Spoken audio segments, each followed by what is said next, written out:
What's up, everybody? Tim Heinen's Vinyl, your friendly neighborhood vinyl guy, back again. You know what I haven't done in a minute, besides making regular content? I haven't done a Hendrix update. We're gonna fix that. So, got a stack of Hendrix stuff. I think there's a wandering Oliver about. He's just gonna hang out in the background. But got a nice stack of Hendrix that I've been sitting on for quite a while.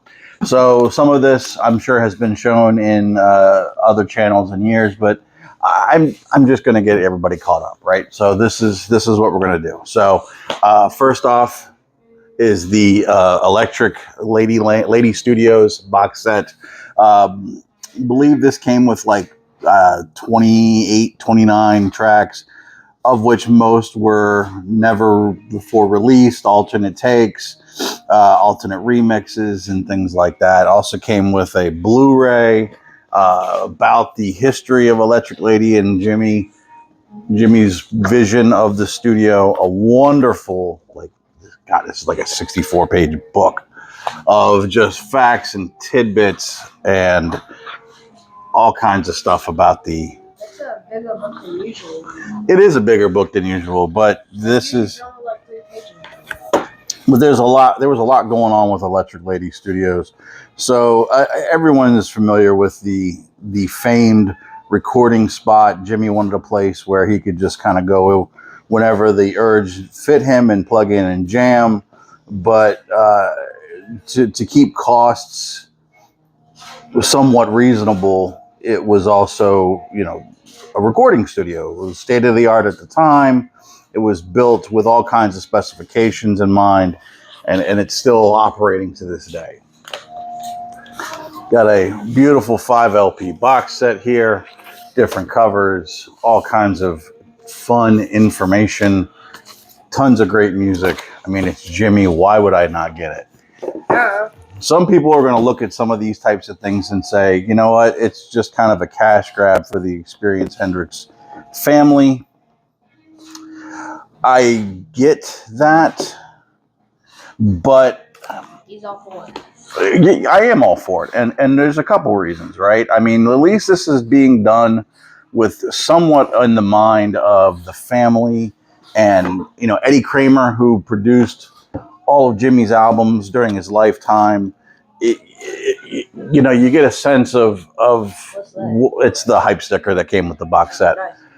You get a sense of what Jimmy might have wanted in these mixes. I mean, granted, some of these weren't probably released for a reason, but he's been gone so long, and we're still clamoring for more, and we're still finding more. But also, I look at it as it keeps Electric Lady open. It's Experience Hendrix is a conglomerate. It's a company, and if you can put out some of these to help defer the cost of the recording studio and keeping it open, it keeps it there for the younger generation to go and feel the magic. It's more than just Jimmy at this point. So many incredible people have recorded at Electric Lady Studios, and there's things there that are still historical relics. You got Stevie Wonder's keyboards. He recorded there. So many people. I mean, we can go on for that. Could be a series in and of itself of who's recorded there. But if putting out things like this for fans and done in fan service keeps the lights on at Electric Lady Studios, I say let's do it, because nowadays artists can just email each other their audio FLAC files and put out an album that way. I think that as connoisseurs, we do get a sense of, we can tell when something is a collaborative effort in the room. So file this under did I need? No, but did I need? Yes. This is obviously Hendrix and Otis Redding. This is from the Monterey Pop Festival. Did I need it? No, because I have the full performance, which they re-released later. Oh, of course I wanted it. It's got Hendrix's name on it. I also have the full performance of Otis Redding on other wax, but again, this was done mid-70s, I think. But it was one of those things I didn't need, so it didn't feel like a rush to buy, but found a great one at a great price and pulled the trigger. Same with this one. This was the Ryko release of Jimi Hendrix Experience Radio 1. So this was some of the BBC stuff that they had released. Now the BBC sessions is much more complete, much more audio pleasing, if you will. It definitely has a better sonic reference to it. But this was released obviously well before. I believe this was even under the tutelage of the Alan Douglas era. I don't recall. Yeah, it was. So at that point, the Reprise Records contract had expired. They had gone with MCA and this one Ryko, but it's done on clear vinyl. Again, more for the collection, but glad to have it. Didn't pay a lot, which was cool.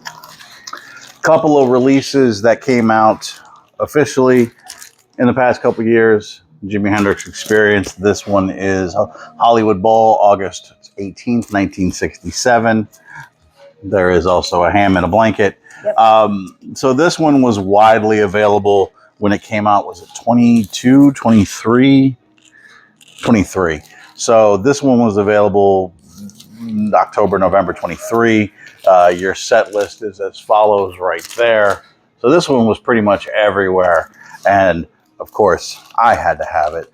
But there was also an Amazon exclusive at the same time, and that was Paris 68. So Paris 68 was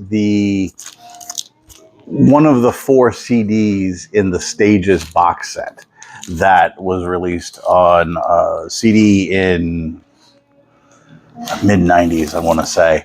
But first time on wax officially, and it was an Amazon exclusive. As much as we don't want to give big boxes our money, it's Jimmy, so I had to pick that up as well.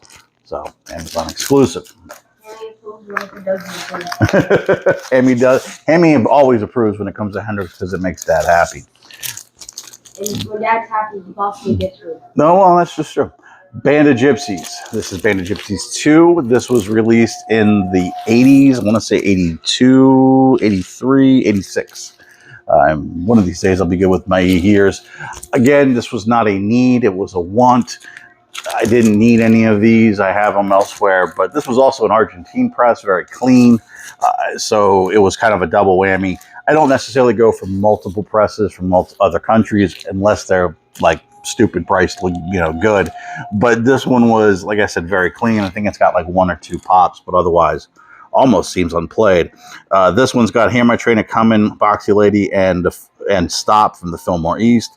The Atlanta Pop Festival, you get Voodoo Child, and from the Berkeley Community Center, Stone Free and Easy Rider. Again, all released in other areas, but at the time they weren't. But again, I am trying to get all those posthumous official releases on wax because, I have a problem, and that's how we roll. This one's kind of a cool one. So this is on Trax Records. This is The Who / Hendrix. It's actually called Who Hendrix. So Backtracks 3, there's actually 6 of them. 5 of them have Hendrix on them. This was kind of like a deep cut with a couple hits of the Trax Records catalog done in the UK. So one side is The Who, one side is Hendrix. The Who, you get Substitute, Disguises, Run, Run, Run, I'm a Boy, Whiskey Man, Happy Jack, So Sad About Us. And side 2, you get Hey Joe, I Don't Live Today, Purple Haze, Can You See Me, The Wind Cries Mary, and Stone Free. Like I said, there's 6 in total. 5 of them have Hendrix, including this one, which is number 3. If I'm going to get 5, I might just get 6, just to have the whole run, unless there's even more than that, we'll see. But you got to admit, that Trax Records logo is just fantastic.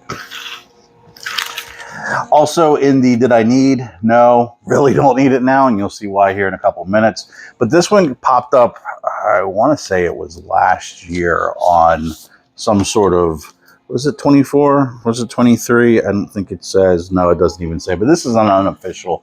This one is called Jimi Hendrix Purple Haze Live on Air. So this is actually released tracks from the Isle of Wight. This one was also weird because the order is all over the place, and the tracks don't fade. Like they fade in, fade out. So it's almost like you hear the crowd and it fades out and then it fades back in. So it's really weird. But I didn't know what it was at the time, and of course I saw Jimmy. I went ahead and ordered it. It's on Blue Wax. It is unofficial. It's cool. And I kind of have a rule at that point. Once I bring Hendrix in, Hendrix don't leave. So I'll hang on to it just for the collectability. But I didn't really need it, but it was definitely a cool piece to have. Let's talk grails. So in the realm of Hendrix, there are a number of grails, highly most wanted, expensive, if you will, things that I want. And I was able to check 2 off. One has actually been in my possession for a couple of years, and I'll get into that here in a minute. But this one was a recent check off, and it was one of those, like, here is the shrink wrap that I meticulously peeled off, because yes, this was sealed. This was opened by me. I am the first, and until I pass, only person who will play this copy. And what it is Blue Wild Angel, the Isle of Wight. So this one is a 3 LP set released in 2002. It has not been reissued since. There's your trifold. Fold out. Get some wonderful pictures. Comes with a really cool, albeit thin little booklet. Obviously talking about his performances at the Isle of Wight. 3 LP set. The music here is just top notch. You get God Save the Queen, going into Sgt. Pepper's, going into Spanish Castle Magic, and then you get All Along the Watchtower. Side 2 is Machine Gun, as it should be, because that song is always worthy of a 20-minute play. Side 3, Loverman Freedom and Red House, and this version of Red House smokes. I'd have to go back to back between this one and Live at Maui to see which one I like better.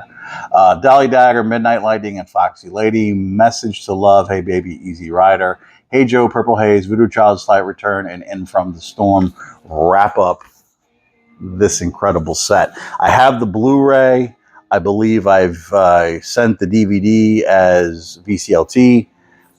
For those also wanting and curious, playing at home, it is numbered 465 out of, I don't know how many they did, 5,000. It doesn't even say on the, possibly 5,000. So, and then honest, if you can hear anything playing in the background, that is what's playing right now. There's your labels. Absolutely incredible. This one was one that I felt like I would eventually get, but it had eluded me. I've seen it online, and I'm always, once you get into a certain price point, you get a little leery about ordering stuff, and they say it's, mint minus, and you get it and it's not.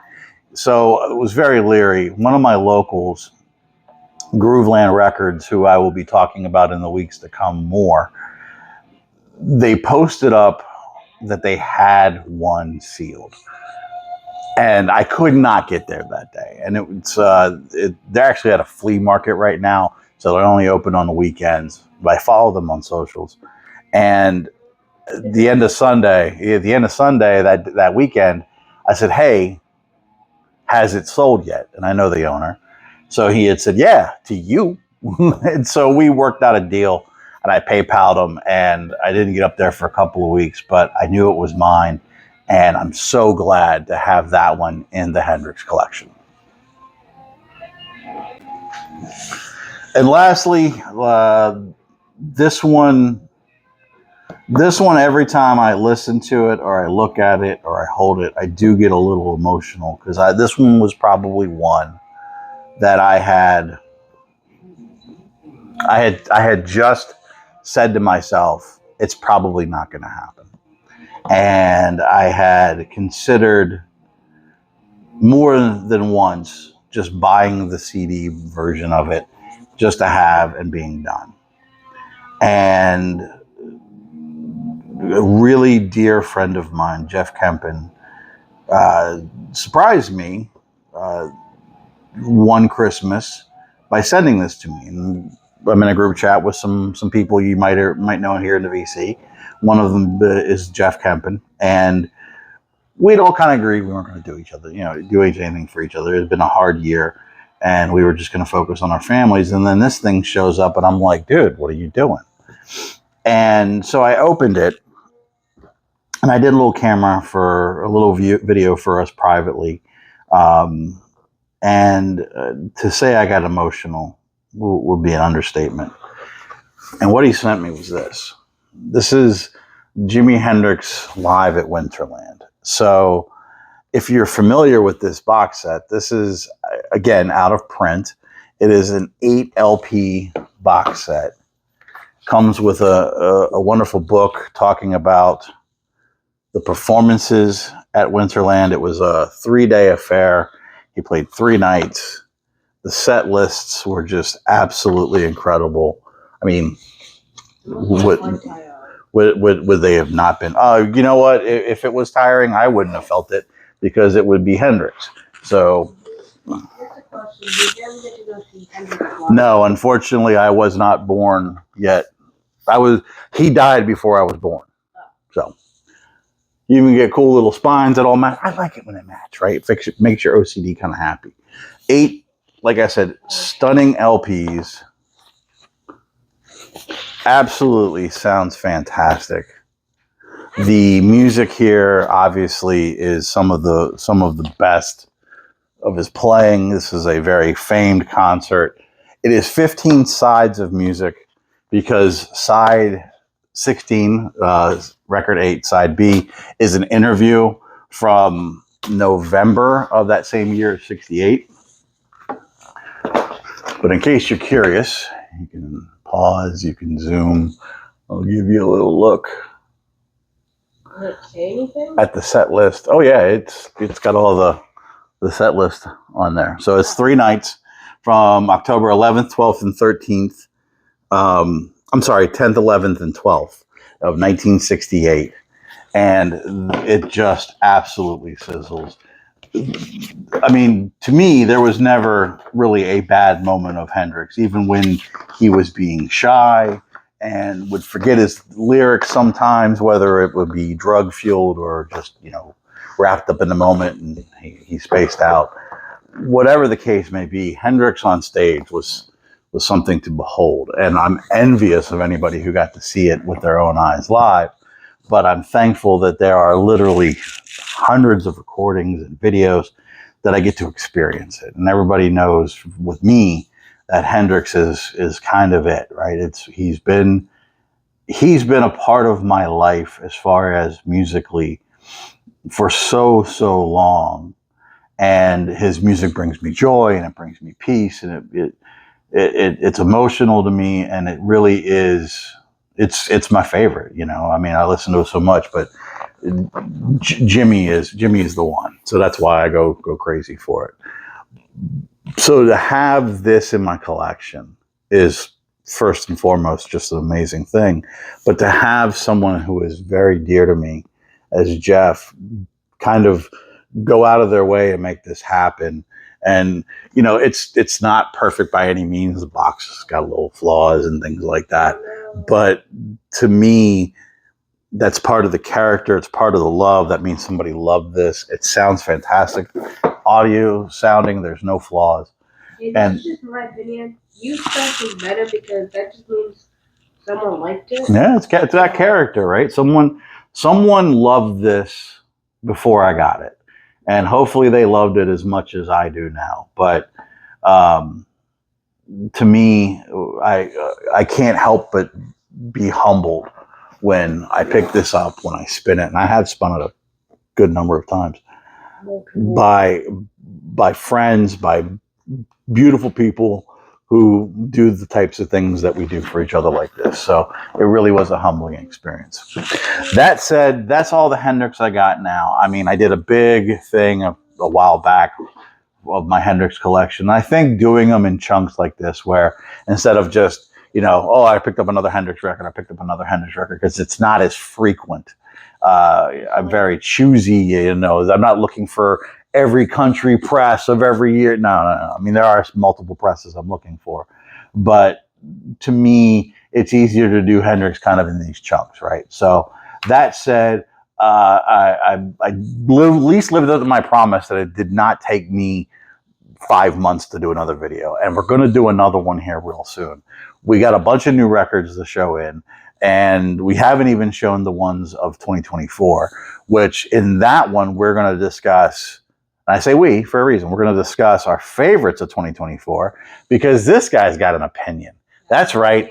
He's getting into the records, and he's got an opinion on the 2024 best of, and we're going to talk about that. but we're going to talk about that and some of the other new reissues and new to us that we've picked up, brand new records, and we're going to talk about that in the next one. We do have more coming up. I'm starting to get the bug again. I'm starting to watch a little bit more, so hopefully everyone will see me more around the VC than they used to. So with that, love you all. This is Mother's Day. Happy Mother's Day. Happy Mother's Day to the mothers in your lives. And hopefully that you get to spend it with someone who really impacted your life. If you haven't yet, say, I love you to your mother. Yep. If you haven't yet, say I love you to your mother. Even if she's not here, think of her. So anyway, love you all. Thanks for watching. Peace.